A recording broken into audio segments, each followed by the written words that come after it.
नमस्कार स्टूडेंट्स, मैं गावित देवेंद्र और आप सभी का स्वागत है मैथ्स सवाल गावित देवेंद्र के अंदर। तो आज हम पढ़ेंगे जियोमेट्री यानी ज्यामिति। तो उसमें फर्स्ट क्वेश्चन ऐसा है कि यदि 5 भुजाओं वाले 5 साइड्स वाले किसी बहुभुज यानी पॉलीगॉन के अंतःकोण यानी कि इंटरनल एंगल आंतरिक कोण अंदर का कोण 2:3:3:5:5 के अनुपात यानी रेशियो में हो तो ध्यान सबसे छोटे कोण का मान क्या है, स्मॉलेस्ट एंगल का वैल्यू क्या है, 20, 30, 60 एंड 90।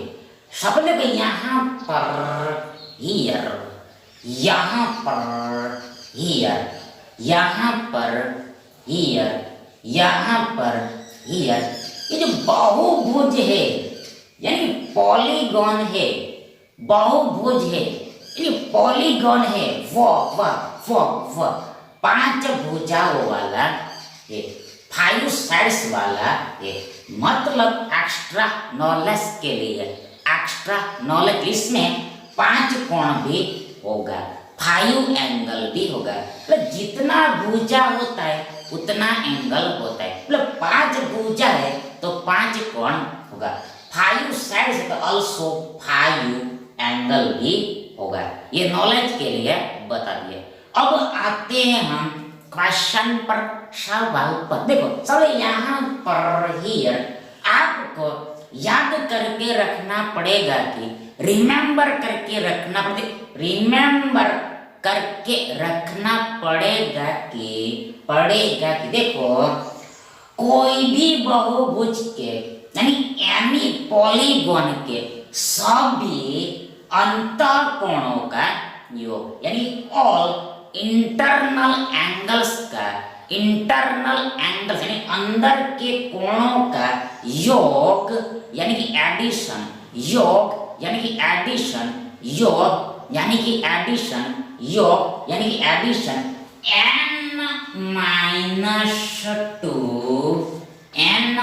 n-2 गुणा 180 होता है।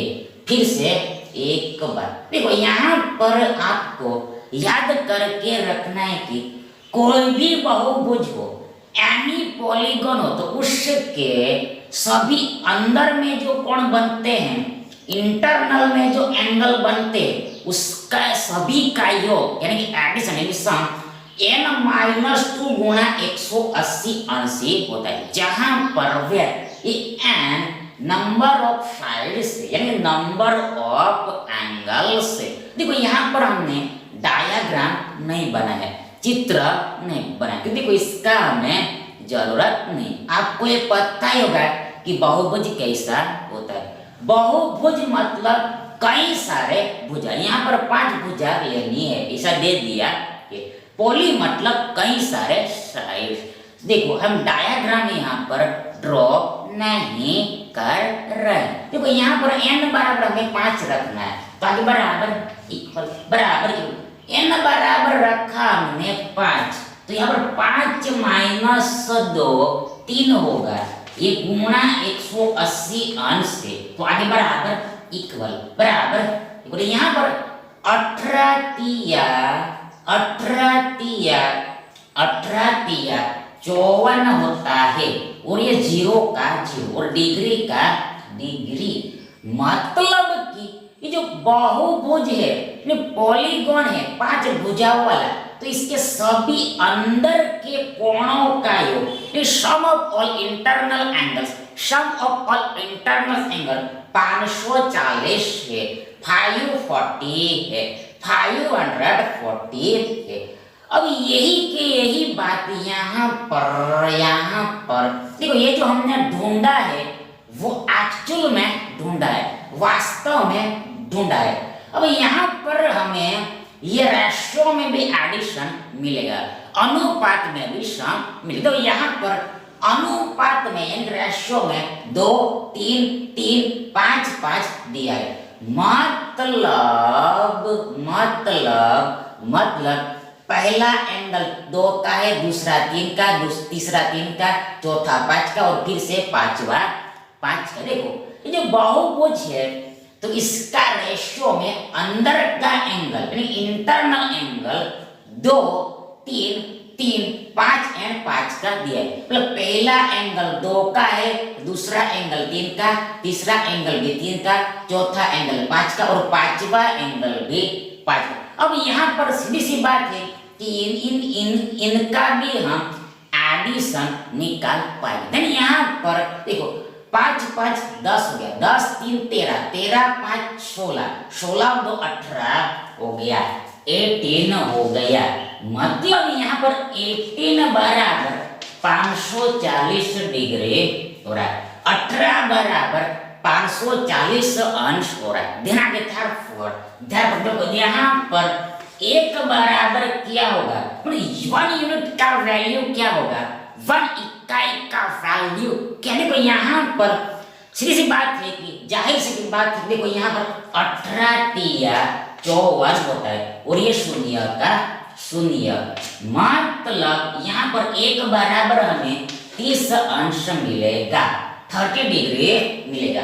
1 यूनिट का वैल्यू यहाँ पर 30 दिया है। अब इस पर से आप कोई भी एंगल निकाल सकते हो, कोई भी कोण आउट कर सकते हैं। यहाँ पर हमें बोला है कि बताइए जरा कि सबसे छोटा कोण क्या होगा, स्मॉलेस्ट एंगल क्या। देखो यहाँ पर सबसे छोटा कोण स्मॉलेस्ट एंगल देखो ये 2 है 2 यूनिट का वैल्यू हमें निकालना है, 2 यूनिट का वैल्यू हमें आउट करना है। कैसे निकले, सीधी सी बात है। यहाँ पर ये 1 की वैल्यू से ये 2 को मल्टीप्लाई करना पड़ेगा। मतलब if 1 unit equal 30 degree then 2 unit equal to ये 30 डिग्री इंटू 2 बराबर 30 दूनी 60 अंश होगा, 60 अंश होगा, 60 अंश होगा, 60 अंश होगा। मतलब सबसे छोटे कोण का वैल्यू यानी कि मान 60 अंश होगा, 60 डिग्री होगा। इसलिए ये विकल्प से आपका सही विकल्प। अब देखो यदि इसी में ही बोला होता है, देखो सबसे बड़ा कोण कितना होगा, बिगेस्ट एंगल कितना होगा, तो देखो इसके लिए देखो यहाँ पर हमें साफ साफ यहाँ पर दिखाई दे रहा है कि क्लियरली विजिबल है। देखो ये सबसे बड़ा कोण बिगेस्ट एंगल ये 5 का है, 5 का है, यानी यहाँ पर हमें 5 का वैल्यू निकालना पड़ता, 5 यूनिट का वैल्यू निकालना पड़ता। मतलब यदि 1 बराबर 30 है तो 5 बराबर कितना होगा वो निकालना है। यानी यहाँ पर 5 बराबर ये 30 गुणा 5 होगा, 30 अंश गुणा 5 होगा। यहाँ पर 5 तिया 15 और शून्य का शून्य और ये अंश का अंश, मतलब 5 यूनिट का वैल्यू 150 होता, 150 होता। मतलब सबसे बड़ा कोण बिगेस्ट एंगल ये 150 का होगा, 150 का होगा, 150 का होगा। अब यदि यहाँ पर अगर बीच वाला एंगल निकालने को बोला होता है, मिडल वाला एंगल निकालने को बोला, मतलब जो एंगल सबसे छोटा भी न हो और यहाँ पर सबसे बड़ा भी न हो, सबसे छोटा भी न हो, सबसे बड़ा भी न हो, तो यहाँ पर स्पष्ट है कि वो एंगल वो 3 होगा, 3 होगा, 3 होगा, 3 होगा। तो यहाँ पर ये मिडल वाला एंगल भी आप निकाल सकते, मिडल वाला एंगल बीच का एंगल भी यहाँ पर निकलेगा। यहाँ पर हमें 3 का वैल्यू आउट करना है, 3 यूनिट का वैल्यू नहीं तदन यहाँ पर देखो 1 बराबर 30 है तो 3 बराबर ये 30 गुणा 3 होगा 30 डिग्री गुणा 3 3 तिया 9 होगा शून्य का शून्य अंश का मतलब बीच वाला एंगल मिडल वाला एंगल 90 का होगा 90 का होगा 90 का होगा 90 का होगा। तो ऐसा भी आपको पूछ सकते यह आगे आगे भी यहाँ पर बहुत कुछ पूछा जा सकता है आस्क किया जा सकता है मतलब यहाँ पर आपको ऐसा भी पूछ सकता है कि जरा बताइए सबसे छोटा कोण एंड सबसे बड़े कोण का योग क्या होगा एडिशन क्या यहाँ पर एडिशन यानी योग 150 और 60 210 होगा 210 होगा 210 अंश होगा 210 डिग्री होगा 210 डिग्री होगा। आगे इतना मतलब इनमें से आप कई सारे प्रश्न बना सकते हो और हल कर सकते हो। इन शॉर्ट एडिशन पूछा होता छोटा और बड़ा का तो 210 आएगा। अगला देखिए यदि एक समबाहुभुज यानी कि रेगुलर पॉलीगॉन यानी नियमित बहुभुज में रेगुलर पॉलीगॉन में इसका एक आंतरिक कोण मतलब इंटरनल एंगल उसके वो एक्स बाह्य कोण से यानी एक्सटर्नल एंगल से बाहरी कोण से 132 अंश बड़ा है बिग है तो उस बहुभुज के पॉलीगॉन की भुजाओं की संख्या क्या है नंबर ऑफ साइड्स क्या यानी नंबर ऑफ एंगल्स कितना होगा 14 12 15 एंड 16। देखो सबसे पहले यहाँ पर हमें दिया है कि ये जो आंतरिक कोण है यानी इंटरनल एंगल है वो उसके बाह्य कोण से 132 बड़ा है ग्रेट है मतलब आई बराबर एक्सटर्नल प्लस 132 अंश होगा I equal to external plus 132 अंश होगा मतलब जो अंतर कोण है वो बाह्य कोण से 132 बड़ा है यानी यहाँ पर राइट हैंड साइड में योग है।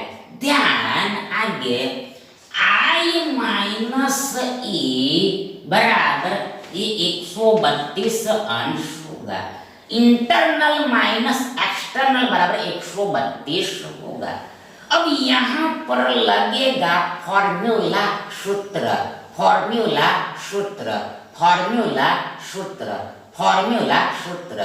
मतलब समबाहुभुज में रेगुलर पॉलीगॉन में नियमित बहुभुज में जो इंटरनल एंगल होता है देखो यहाँ पर समबाहुभुज है इसलिए सभी अंतःकोण इक्वल होगा बराबर ही होगा सभी का वैल्यू इक्वल होगा। तो देखो वो जो एक अंतःकोण होगा जो इक्वल एक एंगल होगा वो देखो यहाँ पर n-2 गुणा 180 बटा n के बराबर ही होता है। फिर जो इक्वल एंगल होता है अंतःकोण वो n-2 गुणा 180 अंश बट्टा n के बराबर होता है जहां पर ये n भुजाओं की संख्या ये नंबर ऑफ साइड्स माइनस ठीक इसी प्रकार समबाहुभुज में रेगुलर पॉलीगॉन में सभी बाहरी कोण भी बराबर all external angles be also equal then वो एक एंगल 360 अंश बट्टे n के बराबर ही होता है 360 अंश बट्टा n के बराबर जो एवरी वन एंगल आएगा इक्वल होगा वो 360 अंश बट्टा n के बराबर ही था और n बराबर भुजाओं की संख्या है नंबर ऑफ साइड्स है। तो आगे बढ़ रहा है ये 132 अंश हो रहा है। आगे therefore इसलिए और देखो यहाँ पर ही क्या, देखो यहाँ पर ये 180 का इसके साथ गुणा होगा, देन यहाँ पर ये 180 अंश n आएगा माइनस 180 दूनी 360 अंश होगा और ये माइनस 360 अंश आएगा और ये पूरे के बट्टे में n आएगा और ये n इधर आके इसके साथ मल्टीप्लाई हो जाएगा, देन इधर ये बराबर इक्वल 132 अंश n होगा। देखो इसको हल करने पर हमें भी 180 n माइनस 360 बराबर 132 n मिलेगा।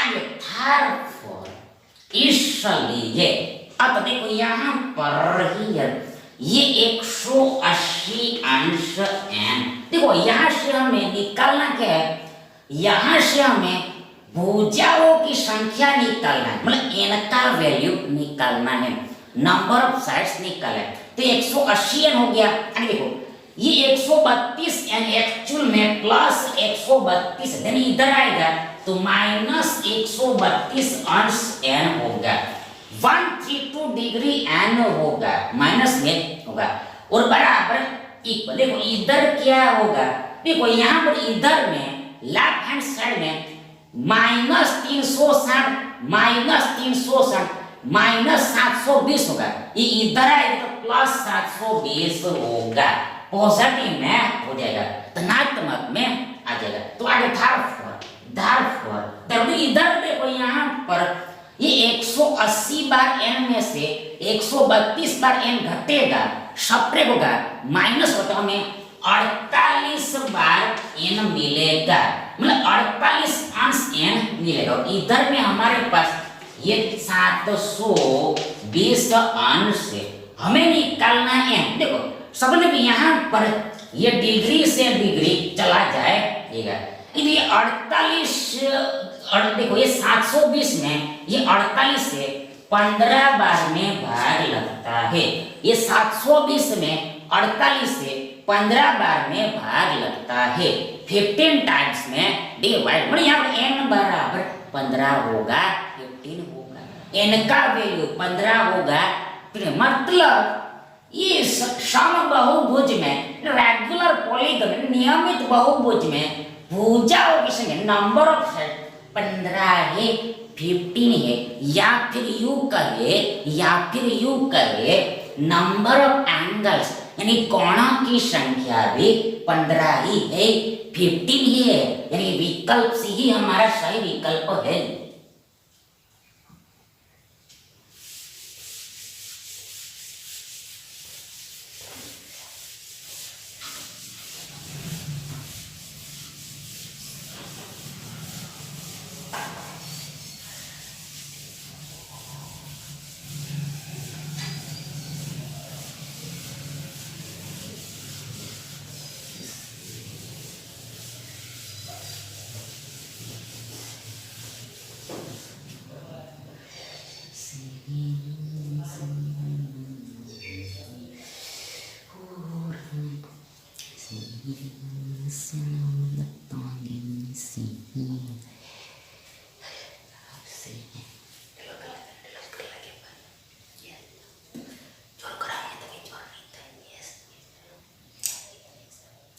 अगला देखिए, दो समबाहुभुजों में भुजाओं की संख्या का अनुपात रेशियो 5 और 6 का है और उसके प्रत्येक यानी ईच आंतरिक कोणों का अनुपात 24 और 25 का है। भुजाओं की संख्या क्या होगी, 20, 24, 15, 18, 10, 12, 5 एंड 6।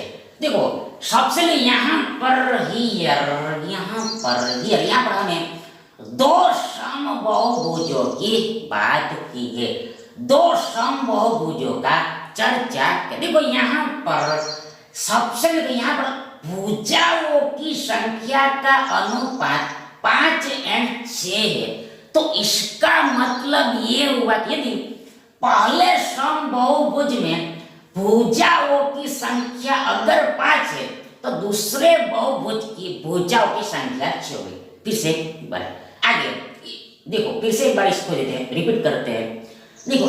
देखो 5 और 6 का अनुपात है, तो इसका अर्थ ये होता है कि यदि पहले समबाहुभुज में भुजाओं की संख्या 5 होगी, दूसरे में 6 होगी, यानी कि यदि दूसरे में 5 दूनी 10 होगी तो दूसरे में 6 दूनी 12 होगी। सिमिलरली इसी प्रकार यदि पहले समबाहुभुज में भुजाओं की संख्या नंबर ऑफ साइड 5 तिया 15 होगा, दूसरे में 6 तिया 18 होगा।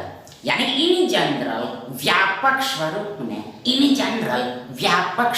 यदि पहले समबाहुभुज में भुजाओं की संख्या 5x होगा तो दूसरे समबाहुभुज में भुजाओं की संख्या यानी नंबर ऑफ साइड 6x होगा, 6x होगा, 6x होगा, 6x होगा, मतलब हमें 5x एंड 6x का वैल्यू निकालना है। हमें 5x एंड 6x का वैल्यू निकालना है। कैसे निकलेगा? हाउ टू आउट देखो यहाँ पर, देखो सबसे पहले यहाँ पर हमें ऑल्सो प्रत्येक आंतरिक कोण का रेशियो दिया है, प्रत्येक यानी एवरी इंटरनल एंगल का रेशियो दिया है।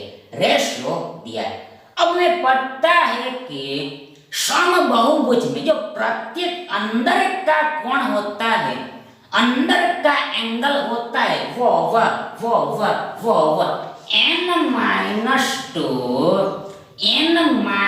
n-2 गुणा 180 बट्टा n के बराबर होता है। अंदर में जो एंगल होता है इक्वल एंगल वो n-2 गुणा 180 बट्टा n के बराबर होता है। देखो यहाँ पर ये पहले समबाहुभुज के लिए भुजाओं की संख्या n यहाँ पर 5x है और दूसरे समबाहुभुज के लिए n यानी कि नंबर ऑफ साइड ये 6x है। तो यहाँ पर ये वैल्यू रखना है। देखो यहाँ पर पहले n बराबर हमने 5x रखा है, -2 गुणा 180 बट्टा n मतलब भुजाओं की संख्या कितनी है? ये 5x है। मतलब ये पहला समबाहुभुज है, इसमें प्रत्येक आंतरिक कोण यानी इंटरनल एंगल इतना होगा। रेशियो अनुपात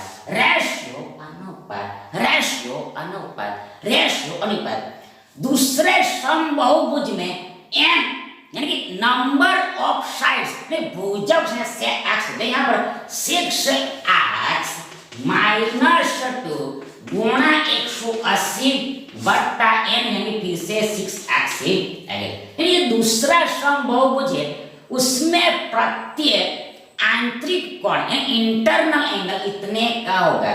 तो ये दोनों का रेशियो हो गया, अनुपात हो गया। और देखो ये रेशियो यानी कि अनुपात यहाँ पर 24-25 दिया है, 24-25 दिया है, 24-25 दिया, 24-25 दिया है। तो आगे इसको हल करना है और इसको हल करने पर हमें भी x का वैल्यू मिल जाएगा। x का वैल्यू यहाँ पर जैसे हम रखेंगे हमें जो मांगा है रिक्वायर्ड सॉल्यूशन हमें मिल जाएगा, यानी कि भुजाओं की संख्या हमें मिल जाएगा, नंबर ऑफ साइड्स मिल जाएगा। तो आगे therefore इसलिए देखो यहाँ पर क्या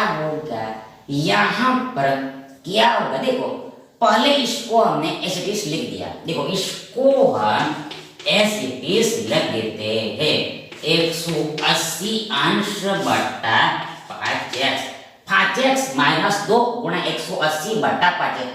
अब यदि हम इस डिवाइड का कन्वर्टेशन गुणा में करते हैं, मल्टीप्लाई में करते हैं, ये नीचे वाला पूरा संख्या रिवर्स हो जाएगा। मतलब ये 6x ऊपर में आएगा और ये 6x -2 गुणा 180 नीचा में आएगा। 6x -2 इंटू 180 डिग्री और इक्वल बराबर ये है 24 डिवाइड 25 हो रहा है। तो आगे था 4। देखो यहाँ पर हियर x से x चला जाएगा, आगे 180 अंश से 180 अंश चला जाएगा, आगे और कुछ जाएगा। देखो आगे ये 6 चौके 24 होता है और आगे 5 पंचे 25 होता है।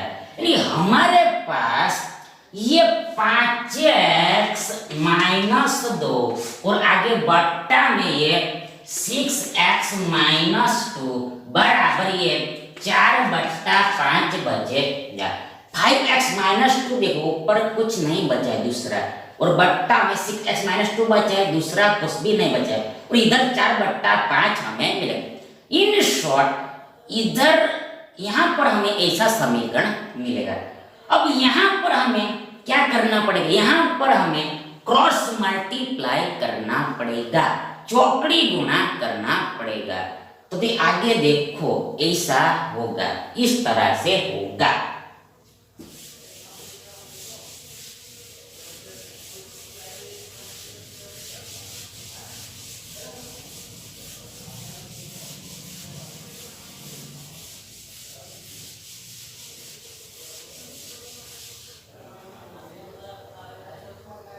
देखो आगे यहां पर ये हम डायरेक्ट लिखते हैं। अब देखो 5 पंचे यहाँ पर 25x माइनस 5 दूनी 10 आएगा। लेफ्ट हैंड साइड इधर 5 पंचे 25x माइनस 5 दूनी 10 आएगा, और इधर यानी राइट हैंड साइड में ये 6 चौके 24x 24x माइनस 4 दूनी 8 आएगा, 8 आएगा। आगे ध्यान हमें निकालना है x का वैल्यू। देखो ये 25x है और ये 24x इधर आएगा तो माइनस 24x होगा, और इक्वल बराबर ये -8 है और ये -10 इधर आके +10 हो जाएगा। तो आगे ध्यान रखो ये 25 बार x में से 24 बार x घटेगा तो हमारे पास एक बार x यानी x बचेगा। मतलब आगे में x को हम लिखते ही नहीं, 1 से मल्टीप्लाई करो चाहे ना करो उससे कोई भी फर्क नहीं पड़ता। तो इक्वल बराबर यहाँ पर ये +10 में से 8 सब्ट्रैक्ट होगा तो हमारे पास 2 बचेगा। We have remains 2, x का वैल्यू 2 यहाँ पर रखो, यहाँ पर जैसे रखोगे 5 दूनी 10 होगा, यहाँ पर रखो 2 6 दूनी 12 होगा। मतलब पहले समबाहुभुज की भुजाओं की संख्या यानी कोणों की संख्या 10 होगा, 10 होगा। ठीक इसी प्रकार दूसरे समबाहुभुज में सेकंड रेगुलर पॉलीगॉन में भुजाओं की संख्या यानी नंबर ऑफ साइड यानी नंबर ऑफ एंगल्स 12 होगा, 12 होगा, 12 होगा, 12 होगा। मतलब विकल्प सी हमारा सही विकल्प है।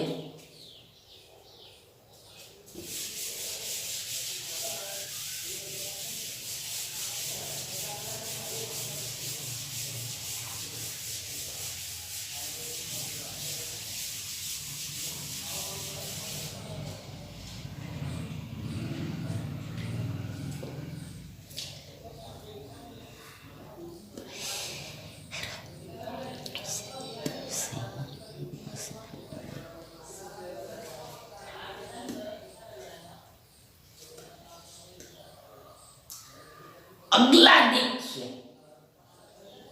यदि एक समभुज के मतलब समबाहुभुज के, यहाँ पर बहु नहीं दिया है, पॉली नहीं दिया है, पर पॉली समझ लेना है, बहु समझ लेना है। समबाहुभुज मतलब समबाहुभुज यानी रेगुलर पॉलीगॉन नियमित बहुभुज के बाह्य कोण यानी एक्सटर्नल एंगल और अंतःकोण इंटरनल एंगल का अनुपात रेशियो 1 और 17 का है। भुजाओं की संख्या क्या होगी 20, 18, 36 एंड 12। देखो सबसे पहले तो फर्स्ट ऑफ देखो यहाँ पर हमें रेशियो किसका दिया है, यहाँ पर हमें रेशियो यानी अनुपात, रेशियो यानी अनुपात बाह्य कोण एंड अंतःकोण का दिया है, बाह्य कोण एंड अंतः कोणता दिया है। तो अब हमें पता है कि वी नॉट हैड समबाहुभुज में यानी रेगुलर पॉलीगॉन में जो बाह्य कोण होता है इक्वल एक बाह्य कोण होता है इक्वल वन एक्सटर्नल एंगल होता है वह 360 अंश बट्टा n के बराबर होता है। बट्टा यानी अनुपात, देखो लेना है अंतः कोण, तो हमें पता है कि अंतः कोण समबाहुभुज में n-2 गुणा 180 बट्टा n के बराबर होता है। यानी ये दोनों का रेशियो हो गया, अनुपात हो गया, और ये हमें दिया हुआ है, गिवन है कि एक 17 हो रहा है वह 17 हो रहा है। देखो यहाँ पर मेन चीज क्या, देखो यहाँ पर मेन बात ये, देखो यहाँ पर पहले बाह्य कोण दिया है, यदि आपने उल्टा कर दिया तो निश्चित है कि आंसर गलत ही आएगा। तो यहाँ पर ध्यान से क्वेश्चन को देखना है, अटेंशन से क्वेश्चन को पढ़ना है। आगे पर देखो यहाँ पर n से n चला जाएगा, कैसे चला जाएगा, देखो यहाँ पर ये जो हमने पीछे काम किया है वही काम करना है, ये पलट जाएगा, ये गुणा में आएगा तो ये रिवर्स हो जाएगा, ये n कैंसिल हो जाएगा। आगे यहाँ पर ही दिस 180 दूनी 360 होता है, डिग्री गया, लेकिन ऊपर में हमारे पास 2 है, बट्टा में n-2 है। अब हमें करना पड़ेगा क्रॉस मल्टीप्लाई, देन यहाँ पर 17 दूनी 34 और इधर ये n-2 आएगा, 17 दूनी 34 इधर 1 और n-2 का गुणा n-2 ही होगा। एक के साथ गुणा करो चाहे ना करो उससे कोई भी फर्क नहीं पड़ता है। तो आगे था ये 34 प्लस 2 बराबर n होगा, 34 प्लस 2 इक्वल टू n होगा, तो 34 और 2 36 होता है, 36 होता है। मतलब भुजाओं की संख्या यानी नंबर ऑफ साइड्स यानी नंबर ऑफ एंगल्स, कोणों की संख्या 36 है, 36 ओके 36 है, 36 है, 36 है, 36 होगी, यानी विकल्प सी ही हमारा सही विकल्प है।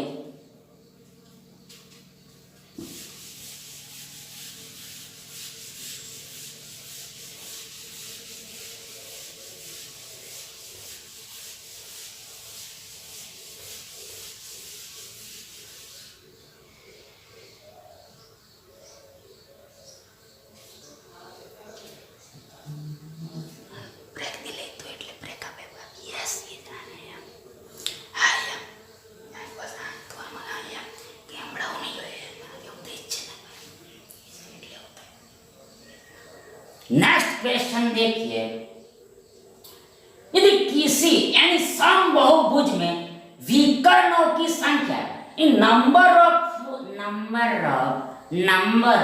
डायगोनल्स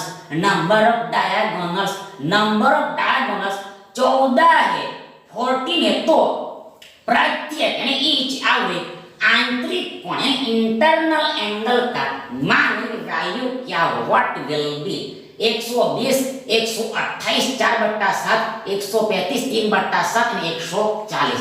देखो सबसे यहाँ पर हियर आपको याद करके रखना है कि रिमेंबर करके रखना है कि कोई भी बहुभुज हो, चाहे रेगुलर हो चाहे न हो, विकर्णों की संख्या नंबर ऑफ डायगोनल्स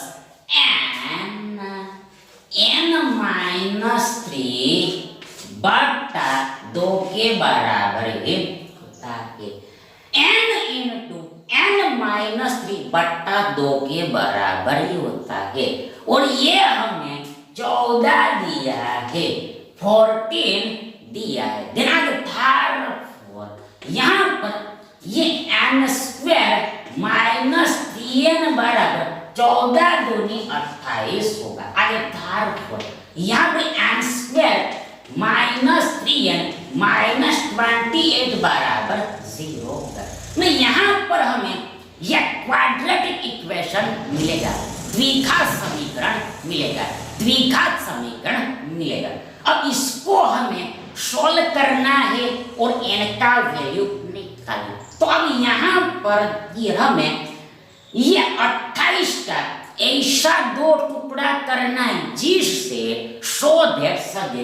सब्ट्रैक्शन होके -3 आए। देन हम ऐसा सोचेंगे तो हम क्या पाएंगे, हम क्या प्राप्त करेंगे। ऐसा करेंगे तो हम देखो 7 और 4 पाएंगे, हमें 7n4 मिलेगा। देखो यहाँ पर ही सब्ट्रैक्शन करना है, सब्ट्रैक्शन करना है, आंसर हमें माइनस में चले। मतलब यहाँ पर बड़ी संख्या को माइनस का साइन लगेगा और छोटी संख्या को प्लस का चिन्ह लगेगा। आंसर हमें माइनस में चाहिए, इसलिए बड़ी संख्या को माइनस का साइन लगेगा और छोटी संख्या को प्लस का साइन लगेगा। मतलब ऑल्टरनेट साइन होता है तभी सब्ट्रैक्शन हो पाता है। तो सीधी सी बात है, इक्वल बराबर -7 + 4 -3 ही तो होगा। ये -3 आ गया, पर ऑल्सो यहाँ पर n मल्टीप्लाई है, इसलिए यहाँ पर भी हमें दोनों तरफ n से गुणा करना पड़ेगा। मतलब ये -3n की जगह पर हम -7s + 4n ऐसे हम लिख सकते हैं। इसकी प्लेस पर हम इसको भी लिख सकते। तो यही काम हम आगे करेंगे, तो यही काम करना होता है। तो यहाँ पर ये n² का n²।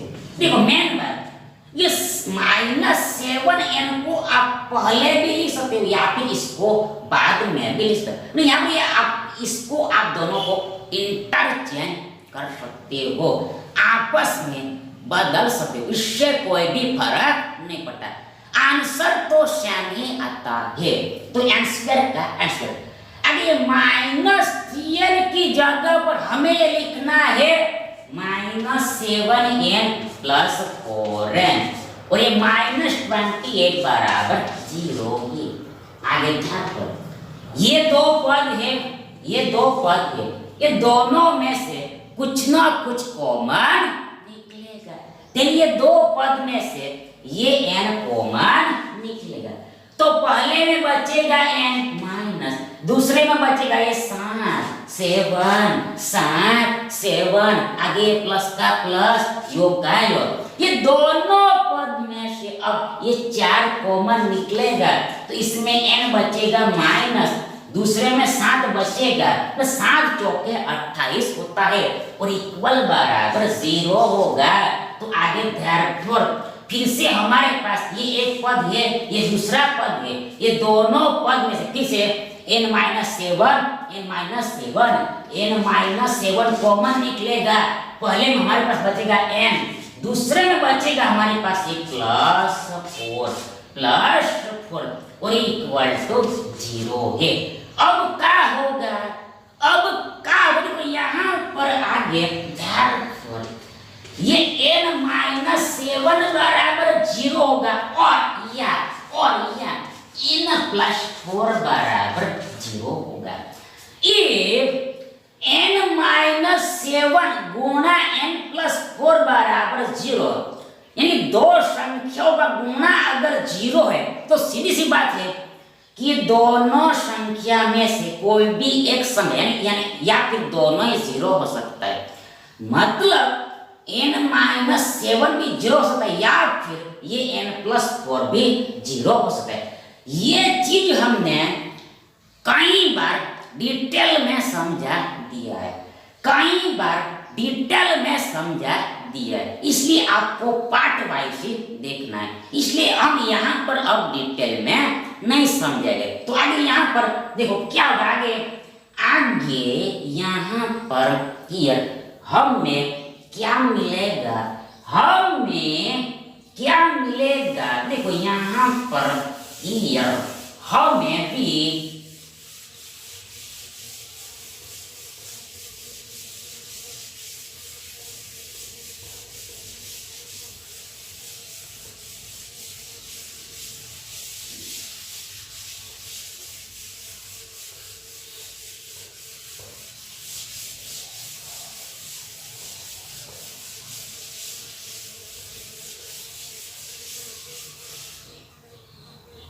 देखो अब आगे यहाँ पर आगे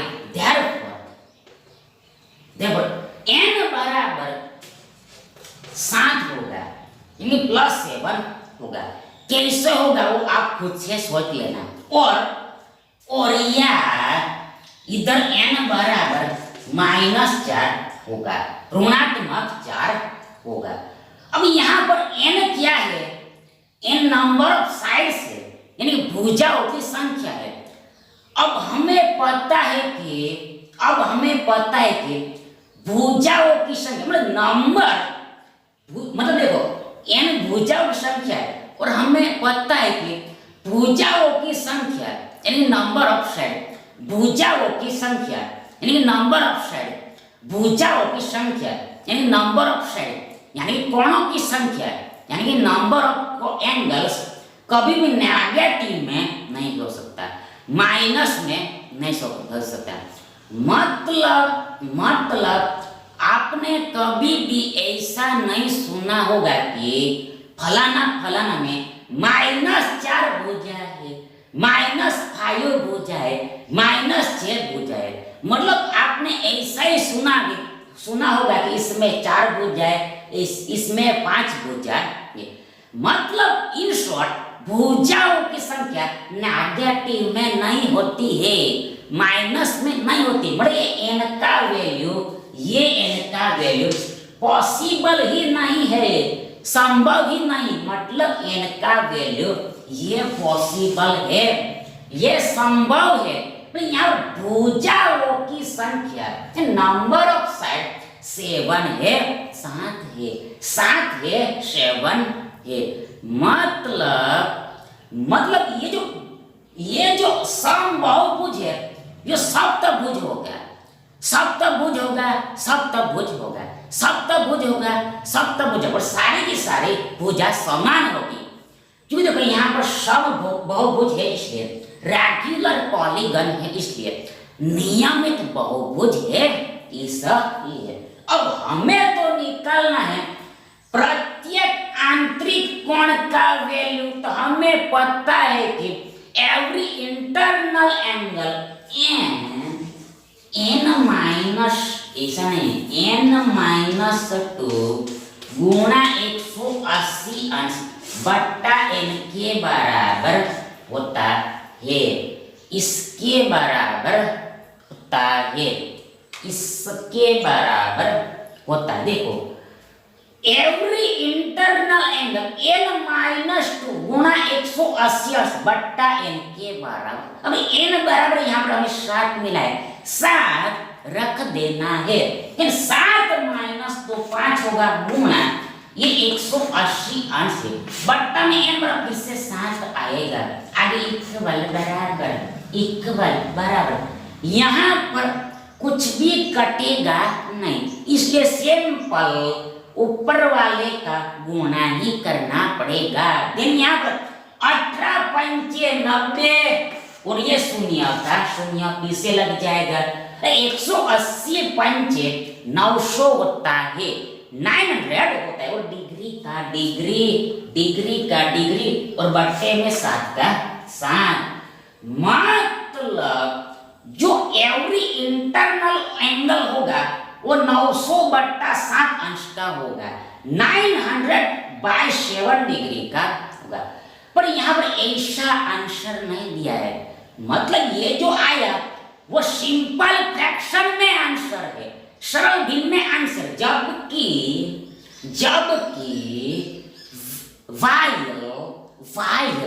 वाइल जो आंसर दिया है वो मिश्रित भिन्न में दिया है, मिक्स्ड फ्रैक्शन में दिया है, given into the mixed fraction, इसलिए हमें यहाँ पर इसको मिश्रित भिन्न में कन्वर्ट करना पड़ेगा। कैसे? सीधी सी बात है, ये 900 को आपको 7 से भाग देना है, ये 900 को आपको 7 से डिवाइड करना है। देखो यहाँ पर पहले तो देखो यहाँ पर 7 एकम 7 होगा, 9 में से 7 गया 2, शून्य नीचे आया 20 होगा, ये अब 7 दूनी 14 ही हो पाएगा, 20 में 14 गया 6 आया, 6 नीचे आया 7 होगा, यहाँ पर 7 अंठे 56 ये हो पाएगा। तो 7 में से 56 गया, हमें मिलेगा रिमाइंडर यानी कि शेष, यानी शेषफल 4 मिलेगा, हमें रिमाइंडर 4 मिलेगा, शेष मिलेगा, मतलब 4 में 7 से भाग नहीं लेगा, इसलिए यहाँ पर अटक जाना होता है, स्टॉप हो जाना होता है। मतलब इसके बराबर इक्वल ये 128 आगे 4 बट्टा ये 7 होगा, इसके बराबर ये 128 ये 4 बट्टा में 7 बट्टा में 7 बट्टा में 7 बट्टा में 7 होगा, और ये डिग्री का डिग्री मतलब मिश्रित भिन्न में इतना आएगा, इतना आएगा। मतलब इस रेगुलर पॉलीगॉन में एवरी इंटरनल एंगल ये 128 4 बट्टे 7 का है, 128 4